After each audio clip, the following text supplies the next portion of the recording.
Welcome to the New Camping Man. So today I went for a walk around the Polish war graves in Newark, a little bit of history about the Polish war graves, and this is introduction to the Polish war graves of Newark.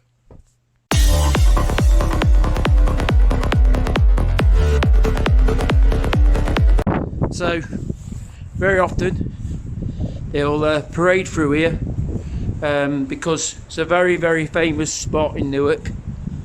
It's a very famous spot in Poland because this is a spot where a lot of Polish airmen are actually buried, and Commonwealth airmen. Commonwealth,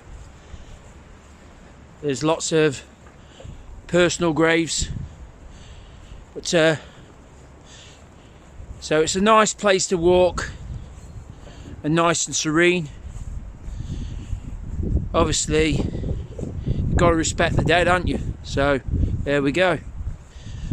So often about twice a year, well, it's not about 2 times a year, you'll get a parade that will parade through this place, and very often they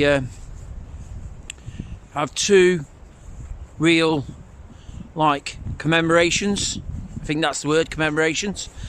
And one of them's All Souls, and that's heavily to do with Polish and the RAF, Polish airmen and the RAF, and some of the Commonwealth as well. And they have one called the Air Bridge. Okay, and that's to do with the Polish uprising.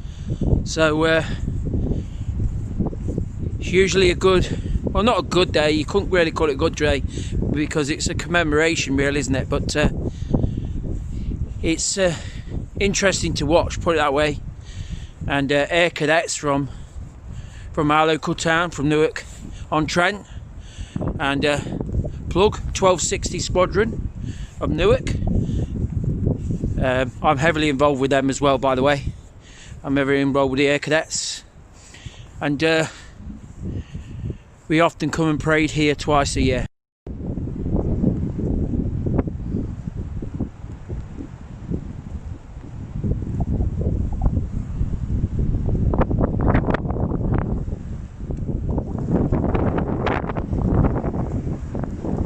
Okay, Air Bridge.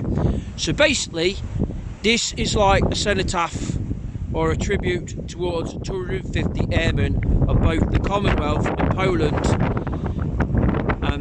that flew from Italian bases to relieve the Polish against the Germans during a time of the Warsaw uprising. So the city of Warsaw rose up against the Germans and tried to overthrow them. So they basically was the resistance. They were only the resistance that did it, but they were strong and courageous men. But they needed help from the air with supplies.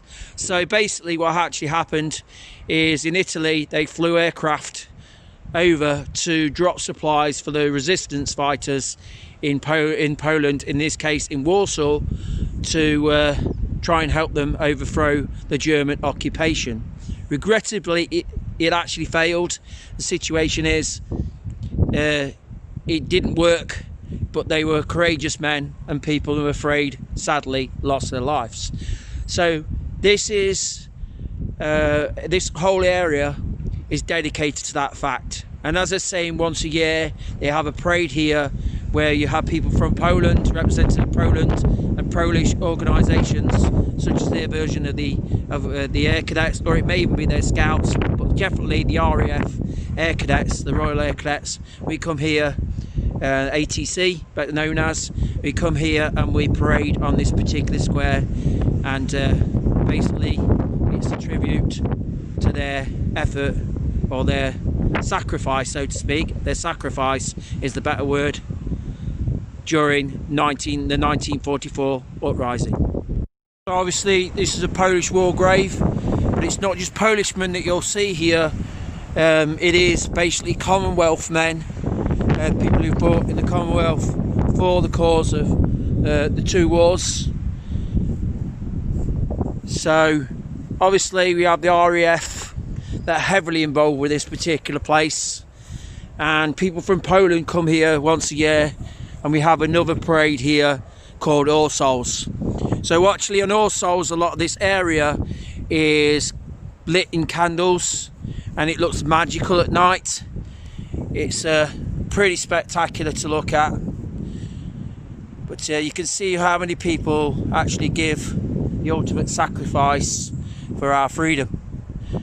So this is basically to commemorate them. Now, why this place is very special as well is actually General Sikorski, who was basically the Polish Prime Minister in exile after a tragic crash during the Second World War. He was buried, shipped to the UK, and he was buried in this particular graveyard. So people have been, I'd say you could call it a pilgrimage, but it's not really a pilgrimage, is it? It's just a tribute where people come from Poland, and this is a very, very special place for people in Poland. So he was buried here, and eventually they asked for him to be repatriated back to Poland, and where he resides now. So, as I say, that's all about General Sikorski, and it tells you all about the sacrifice these particular, I'd call them warriors in my eyes, gave for the sacrifice of us. So, as I say, the RAF are heavily involved with this particular place. It's a very, very special place, and it's well worth a visit just to come and see it. It's very harrowing at times, but as a walk, it's a lovely peaceful area as well. I'd call it, in my eyes, it's quite magical. Okay, so that is a bit of a history about it. But look at all the people, or all the soldiers and all the airmen. It's mainly airmen here, I think, to be honest, that gave the ultimate sacrifice. Pilots. Yeah, and that's basically what actually happens most of the time is we march up this area here, or march up the centre area, and then we usually congregate on this spot and sing hymns. So that's basically this. That's how the history of this particular place and how special it is. Thank you for watching New Camping Man. I hope you enjoyed that video and hope you enjoyed that history. Please subscribe. Catch you later.